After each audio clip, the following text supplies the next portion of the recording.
దేవుడు మీకు తోడై ఉండును గాక. ఆయన కృప కాపుదల నిత్యము మీకు తోడై ఉండును గాక. వెలుపల మీరు దీవించబడుదురు, లోపల దీవించబడుదురు. మీ గర్భఫలము మీ భూఫలము దీవించబడును. మీ చేతి పనులన్నిటినీ దేవుడు దీవించి ఆశీర్వదించునుగాక. Amen, amen. అలాగే మీ ఉద్యోగాలు, మీ వ్యాపారాలు, మీ పొలం పనులు అన్నిటినీ దేవుడు ఆశీర్వదించి అభివృద్ధిపరిచి విస్తరింప చేయునుగాక. Amen, amen. వాక్యాన్ని చదువుకుందాం. ఎస్తేరు గ్రంథము 5వ అధ్యాయము. మనము 5-6 వచనాలు ధ్యానించుకుందాం. మొదటి నుంచి మనం చూస్తున్నప్పుడు ఈ ఎస్తేరు గ్రంథంలో దేవుడు అనే పదము మనకెక్కడ కూడా కనబడదు. అయినా కూడా దేవుడు కార్యాలు చేస్తున్నాడు. ఇప్పుడు సృష్టికర్త అయిన దేవుడు యేసుక్రీస్తు ప్రభువే. కానీ ఎక్కడ కూడా ఈ సృష్టి మీద మనకు ఆయన పేరు దేని మీద రాసినట్టు కనబడదు. ఒక వస్తువు తయారు చేసిందంటే ఆ వస్తువు తయారు చేసిన వ్యక్తి పేరు రాయబడుతుంది. కానీ సృష్టిని కలిగించిన దేవుడు సృష్టికర్త యేసుక్రీస్తు ప్రభువే అని మనము ఈ లోకానికి చెప్పవలసిన అవసరం ఎంతో ఉంది. అందుకే దేవుడు చెప్పాడు, సర్వసృష్టికి వెళ్ళి నా సువార్తను మీరు ప్రకటించన్నాడు. అంటే ఈ సృష్టి అంతటికి వెళ్ళి ఆయన కోసం, ఆయన పేరు కోసం ప్రకటించమని దేవుడు తెలియపరుస్తున్నాడు. కాబట్టి ఈ 5-6 వచనాలు ఎంత అద్భుతమైన వచనాల్లో మనము ధ్యానించుకుందాం. ఎస్తేరు మాట ప్రకారముగా జరుగునట్లు, చూసారా, ఎస్తేరు మాట ప్రకారం జరుగునట్లు హామాను చేయవలనని ప్రత్యుత్తరం త్వరపెట్టుమని రాజు సెలవీయగా, రాజును హామానును ఎస్తేరు చేయించిన విందునకు వచ్చిరి. 6వ వచనం. రాజు ద్రాక్షరస విందుకు కూర్చుండి ఎస్తేరును చూచి, నీ కోరిక ఏమిటి, అది అనుగ్రహింపబడును అని వాగ్దానం చేస్తున్నాడు. కానీ వారికి వచ్చిన శోధన ప్రార్థన ద్వారా జయించారు. ఉపవాస ప్రార్థన ద్వారా జయించారు. ఏంటి ఆ శోధన అంటే, హామాను మనం చూస్తున్నప్పుడు దుష్టుడు యూదులకు విరోధంగా ఉన్నాడు. మొర్దెకై తలవంచకై నమస్కరింపకై ఉన్నప్పుడు మొర్దెకైను మాత్రము కాకుండా యూదులందరినీ చంపాలని ఒక ఆలోచన కలిగి రాజు దృష్టికి తీసుకెళ్ళాడు. రాజా, నీ రాజ్యంలో ఒక జనం పెరుగుతుంది, వారు నీకు విరోధంగా జీవిస్తున్నారు, నీ మాటను లెక్క చేయట్లేదు, నీ ఆజ్ఞలు పాటించట్లేదు, వారి వల్ల నీకు ప్రమాదం రాబోతుంది, వారి సంఖ్య విస్తరిస్తుంది అని చెప్పగానే రాజు, అట్లయితే నీకు తోసింది చేయిపో అన్నాడు.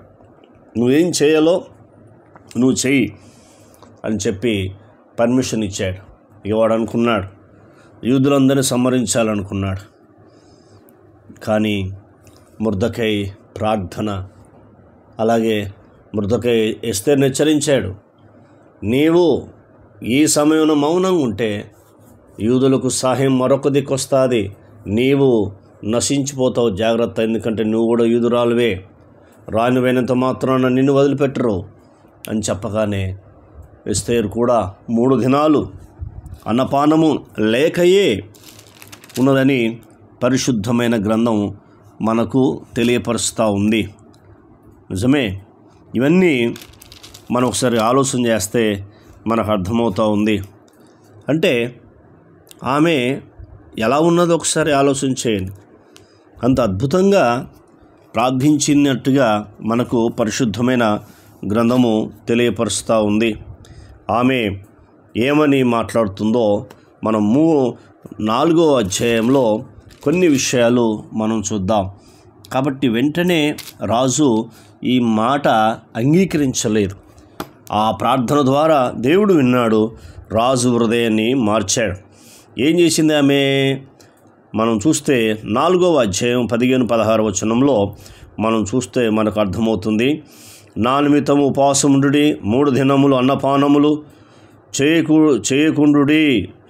చేయకుండుడి, నేను నా పనికత్తులను కూడా ఉపవాసముందుము. చూసారా? మరి ఈనాడు లెంట్ డేస్లు అంటున్నావు, 40 దినాలు అంటున్నావు, నిమ్మరసం అంటావు, మజ్జిగ అంటావు, కొబ్బరి నీళ్ళు అంటావు, అనేకమైన తీసుకుంటావు, నీ పొట్ట నింపుకుంటావు. కాబట్టి ఉపవాసం చేస్తున్నావు ప్రార్థన, కానీ దేవుడు మాట్లాడుతున్నాడు. యాకోబు యొక్క ఇంటి వారికి ఆయన తెలియపరుస్తున్న మాట ఏంటంటే, యెషయా గ్రంథము 58వ అధ్యాయము, అట్టి ఉపవాసము నాకు అనుకూలమా? ఏంటి ఉపవాసము అంటే, వ్యాపారం చేస్తావు, పై వచనాలు చూస్తూ ఉంటే గుద్దులాడుతావు, ఇవన్నీ రకాలుగా మనకు 4 వచనాలు కనబడుతూ ఉంది. వ్యాపారం చేస్తావు, ఉద్యోగం చేస్తావు, పనులు చేస్తావు, పనివారి చేత కఠినమైన పనులు చేపిస్తావు. అట్టి ఉపవాసం నాకు అనుకూలమా? మనుషుడు తన ప్రాణమును బాధపరుచుకొను వలసిన దినం వట్టిదేనా? నువ్వు బాధపరుచుకుని దినం వట్టిదేనా? అందుకే ఆమె చూడు, ఆమె 3 దినములు అన్నపానములు చేయకుండుడి. మరి ఈనాడు ఉపవాసం 40 దినాలు ఉంటున్నావు, ఎందుకు నీ ఇంట్లో రక్షణ కార్యం జరగట్లేదు, నీ సమస్యలు పోవట్లేవు, బాధలు పోవట్లేవు అంటే ఆచారము భక్తి అయిపోతుంది. ఈనాడు క్రైస్తవులు 40 దినాలు వచ్చాయా, శ్రమల దినాలు ఉపవాసం ఉంటానంటావు, నోటితో అబద్ధం, వ్యర్థమైన మాటలు, ఇష్టానుసారం తిరగడము. అలాంటప్పుడు ఎలా? ఉపవాసం ఉన్నప్పుడు ఏమన్నాడు? మనుషులు కనబడద్దు అని దేవుడు చెప్పాడు. రహస్యం ముందు చూస్తున్న తండ్రికి కనబడవలను, నీ ముఖం వికారంగా ఉండకూడదు, దుఃఖముఖులై ఉండకూడదు అని దేవుడు హెచ్చరించాడు. కాబట్టి ఈనాడు అలా లేదు క్రైస్తవ్యం. అందుకే ఎస్తేరు చేసిన ప్రార్థన దేవుడు విన్నాడు. విని ఇప్పుడు రాజు అడుగుతున్నాడు ఏంటంటే, నీ కోరిక ఏమిటి? అది నీకు అనుగ్రహింపబడును. నీ మనవి ఏమిటి? అది రాజ్యములో సగం మట్టుకైనను చేయబడునని చెప్పగా. ఎంత అద్భుతమో చూడు. నీ కోరిక ఏమిటి? నీ మనవి ఏమిటి? నీకు రాజ్యములో సగం మట్టుకు నేను చేస్తానని వాగ్దానం చేస్తున్నాడు. మరి చూడు, తన భార్యకే రాజు వాగ్దానం చేస్తే, రాజులకు రాజు, ప్రభువులకు ప్రభైన మహాదేవుడు నీ జీవితంలో ఎలా చేస్తాడు ఒకసారి ఆలోచించాడు. ఉపవాస ప్రార్థన చేసిన అందరూ అద్భుతాలు చూశారు, ఆశ్చర్యకార్యాలు చూశారు, మరణ పడకల నుంచి లేవనెత్తారు, రక్షణ కార్యం జరిగింది, అద్భుతాలు జరిగాయి. మరి నీ జీవితంలో జరగాలంటే నువ్వు అన్నపానములు చేయకూడదు, వ్యాపారం చేయకూడదు, పనివారి చేత కఠినమైన పనులు చేయించకూడదు, పని చేయకూడదు. ఉపవాసం అంటే అన్ని వదిలిపెట్టి దేవునికి దగ్గర కావడమే ఉపవాసం అంటారు. అలా ఉంటే అద్భుతం జరుగుతుంది. ఎస్తేరు జీవితంలో అద్భుతం చేసిన దేవుడు నీ జీవితంలో చేస్తాడు. ప్రార్థన కన్న తండ్రి, నీకు వందనాలు. విన్న మాటలకై మీ కృతజ్ఞతలు, మీకు స్తోత్రాలు చెల్లిస్తున్నాం అయ్యా. తండ్రి, నీకు స్తోత్రాలు చెల్లిస్తున్నాం. రాజు ఎస్తేరును చూచి, నీ కోరిక ఏమిటి? అది నీకు అనుగ్రహింపబడును. నీ మనం ఏమిటి? అది రాజ్యంలో సగం మట్టుకు ఇస్తానని వాగ్దానం చేశాడు. మాకు నువ్వు రాజులకు రాజువైన దేవుడవు. అందుకు మీ కృతజ్ఞతలు.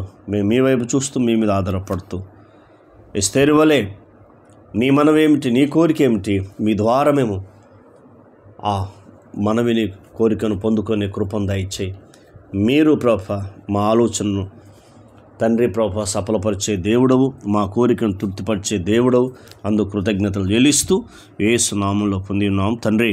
ఆమెన్. దేవుడు మనని దీవించి ఆశీర్వదించునుగాక. Amen, amen, amen.